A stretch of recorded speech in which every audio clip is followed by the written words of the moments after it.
Hello mga kamatkada! Welcome again to my YouTube channel. Ang topic natin ngayon ay tungkol sa vertical angles, adjacent angles, at linear pair. Ito pong tatlo na to ay karugtong lamang po nung topic po natin nung nakaraan tungkol sa complementary angles and supplementary angles. Balikan po muna natin kung ano ba yung mga types of angle pairs. Una po dyan, yung complementary angles. Ang sabi po sa complementary angles, the sum of the two angles is equal to 90 degrees. Ibig sabihin po, pag pinag-add po natin yung dalawang angles, ang lalabas po, dapat ay 90 degrees para po masabi natin na complementary angles po sila. Okay po.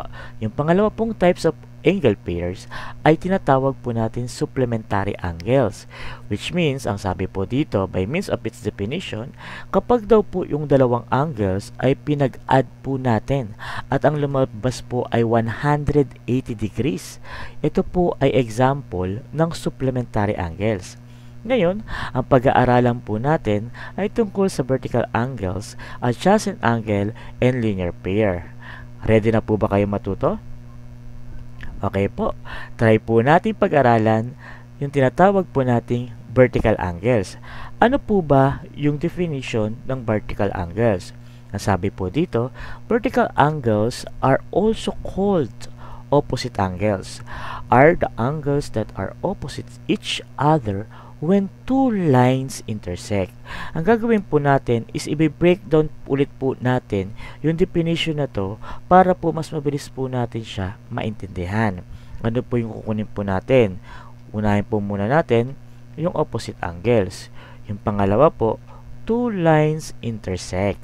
Ano po ba yung opposite angles? Ibig sabihin lang naman po niya, kapag opposite angle, yung nasa taas, ang opposite po niya, nasa baba. Kapag nasa kaliwa, yung opposite po niya, yung nasa kanan. Ganun lang po ibig sabihin ng opposite angles. Kaya lang, ano po ibig sabihin ng two lines intersect? Two lines. Let's say this one is our first line, and this one is our second line. Nag-intersect po sila sa point na ito. Ibig sabihin po nag-intersect, nag-meet. Okay po? Ibig sabihin po, kapag po yung dalawang lines ay nag-meet sa isang point, diyan po papasok si vertical angles. Okay po tayo. Ano po ibig sabihin dun sa baba na meron po tayong example? Sabi po dyan, when two lines cross, they form two pairs of vertical angles. Ang ibig sabihin po niyan, meron po tayong dalawang pares na vertical angles. Kung meron tayong dalawang pares, ilan po lahat yung angles po natin? Very good. Meron po tayong apat na angles na mapoform kapag po meron po tayong vertical angles. Okay po? Ano po yun? Let's say ito po yung angle 1 po natin, ito po yung angle 2 natin, ito po yung angle 3 natin, at ito po yung angle 4 natin. Okay? So ano po ulit? Opposite angle. Ibig sabihin po, yung angle 1, ang opposite niya po ay yung angle 3. Okay po, kasi yung 1 nasa taas, yung 3 nasa baba.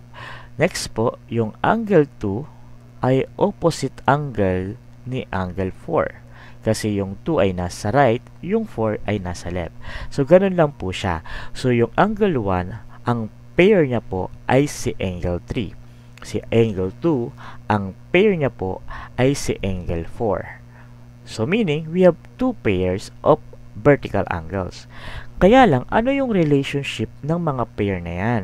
Sabi dito sa properties niya, they are always congruent. Ano po ibig sabihin ng congruent? Equal in measure. Ibig sabihin po, by means of its property, there must be equal. Yung isa po ay 70, yung kabila dapat ay 70 rin. Okay po? Try po natin lagyan ng measurement yung isang angle or yung dalawang angle para po ma-apply po natin yung vertical angles. Now, let's say, yung angle 1 po natin measures 100 degrees. Ano po yung opposite angle niya? Si angle 3. And based its property, there are congruent. There are equal. So, ibig sabihin, yung angle 3 natin ay also 100 degrees. Nagets po ba yan? Okay. So, let's say yung angle 2 natin measures 80 degrees. Ano po si angle 4?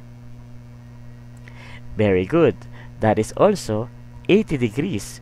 Why? Kasi po, vertical angle po sila. Sila po ay opposite angles. And ang sabi sa vertical angles, there must be equal. Okay? Clear na po ba tayo sa vertical angles? Okay, let's proceed naman po sa tinatawag po natin adjacent angles. Ano po ba yung adjacent angles? Ang sabi po dito, adjacent angles are two angles that share a common vertex, share a common side, and do not overlap. Ibig sabihin, ito po ay dalawang angles na nag-share ng vertex at nag-share ng side. Okay po? At dapat hindi sila mag-overlap. Okay? Let's say this one is our first angle and this one is our second angle. Doon muna po tayo sa vertex. So, yung unang angle natin, ito po yung vertex po niya. Okay? Ito naman po yung pangalawang vertex. Tandaan po natin yung vertex, siya po yung common points or common point ng two-line segment. Okay po? That would be the vertex. Ngayon po, kapag po yung dalawang vertex na yan, pinagsama ko or ginawa ko pong isa, ang tawag na po doon, common vertex. Okay po? Ngayon, kapag yung isa po dyan na side, halimbawa po, ito pong side na to, this side, ito po, no, itong side, at saka itong side, ay pinagsama ko po, or pinagtugtong ko po, pinag-overlap ko po. Yan lang pong part na hindi po kasi pwede yung isang buo. Isang side lang po. Pinagpatong ko po siya. Okay, ang tawag na po dun sa side na yon ay common side. Okay po, like this one po. Yan. So, ibig sabihin, ito pong point na to, kanina dalawa sila, naging isa na lang po. Ito pong linya sa gitna, kanina dalawa po yan, ngayon pinagpatong ko po. Okay po. Ngayon, kapag naging isa sila, ang tawag po dyan, common vertex, common side. Okay ba? Okay, sabi dyan, in our example, the two angles that share the same side of the line and meet at the point are adjacent. Meron bang kailangan computin, sir? Wala po. Ang point of view lang po ng adjacent angle, ang kailangan nyo lang pong intindihin, dapat yung dalawang angle ay magkatabi. Okay po, bawal po kasi yung magkahiwalay. Dapat po magkatabi. Okay, ayan lang po yung point of view or yung concept ng adjacent angles. Okay, so clear na po tayo sa adjacent angle. Wala po tayong kukumputin dito. Okay, dapat lang po tandaan ang adjacent angle, angles na magkatabi. Okay, bawal po yung magkapatong kasi sabi dyan, do not overlap. Okay, now let's proceed naman sa linear pair. Ano po ba yung linear pair? Linear pair is a special type of adjacent angle. Okay, so ibig sabihin, yung linear pair ay isang klase ng adjacent angle. Ano ulit yung adjacent angle? Yung adjacent angles ay dalawang angles na magkatabi. Okay, very good po. So, that are formed when two lines intersect. The two angles are adjacent, they share a side, and their non-common side from a straight line. Like this one po. This one is our first line. This one is our second line. Tandaan lang po natin, sa linear pair ay straight line. Kapag po meron tayong straight line, lalabas po si supplementary. Ano ulit po yung supplementary? Their measures add up to 180 degrees. Okay, paano po yun? Now, let's say this one is angle 1, this one is angle 2, this one is angle 3, and this one is angle 4. So, ang gagawin po muna natin is kunin po muna natin yung adjacent angles, yung magkatabi. Okay, so let's say si angle 1, sino po yung katabi niya? Si angle 2 or pwede si angle 4. So, dalawa yung katabi ni angle 1. Si 2 na angle or si angle 4. So, pwede kong i-partner si angle 1 at saka si angle 2, si angle 1 at si angle 4. Okay po, ano pa po? Kung si angle 3, sino po yung kapartner or katabi ni angle 3?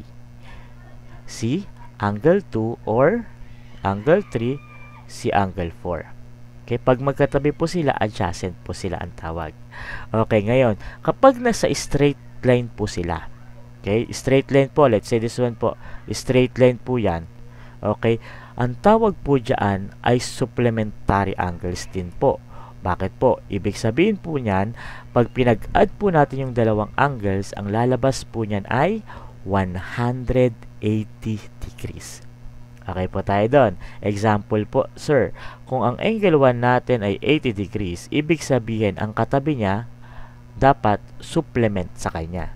Okay po, that would be the linear pair. Tandaan lang po natin ha, ang linear pair dapat straight line at yung katabi niya, ang tawag doon, adjacent angle niya. And those two adjacent angles in a linear pair are supplementary angles. Okay po? So, 80 degrees po yung angle 1. So, yung angle 2 is 100 degrees. And also, the angle 4. Kasi adjacent sila, nasa linya silang diretso, so meaning sila ay supplementary. I think naintindihan naman po yung linear pair. Okay, now, let's check your understanding if you really understand the three types of angle pair. Answer the following questions. The first question is, when two lines intersect, which angles are always congruent? The answer is vertical angles. Kasi po, when mo talk about pag nag-intersect yung dalawang lines, okay po, yung meron pong congruent angles po doon na tinatawag, which is in vertical angle lang po yun na nabubuo. Kasi yung adjacent angle, magkatabi. Yung linear pair, supplementary siya, tapos adjacent pa. Yung complementary angles, dapat 90 degrees yung sum. That's why vertical angles always congruent. Let's proceed to the next question. Which part of angles share a common vertex and a common side but do not overlap? The answer is very good, adjacent angle. Next question. Two angles form a linear pair. What is the sum of their measures? The answer is 180 degrees because linear pair is supplementary angles. Okay po, very good po tayo dyan. Next question. If angle 1 and angle 2 are vertical angles and angle 1 is equal to 75 degrees, what is the measure of angle 2? Like this figure. The answer is 75 degrees. The reason is angle 1 and angle 2 are vertical, meaning they are equal. Okay po. Next question po tayo. Two adjacent angles from a linear pair is one angle measures 120 degrees. What is the measure of the other angle? Like this one po. The answer is very good, 60 degrees. What is the reason? Because linear pair is supplementary. Their measures add up to 180 degrees. Next question. Which of the following pairs of angles cannot be a linear pair? A. Angles whose measures add up to 180 degrees. B. Two angles that are not adjacent. C. Two adjacent angles. D. Two angles formed by intersecting lines. The answer is letter B. Kasi nga po, hindi po adjacent yung nakalagay sa letter B. Tandaan po natin, ang linear pair, the angles must be adjacent angles. Okay, I hope natutunan nyo po no, kung ano po yung vertical angles, adjacent angles, and linear pair. Thank you for watching mga kamatkada. Bye-bye!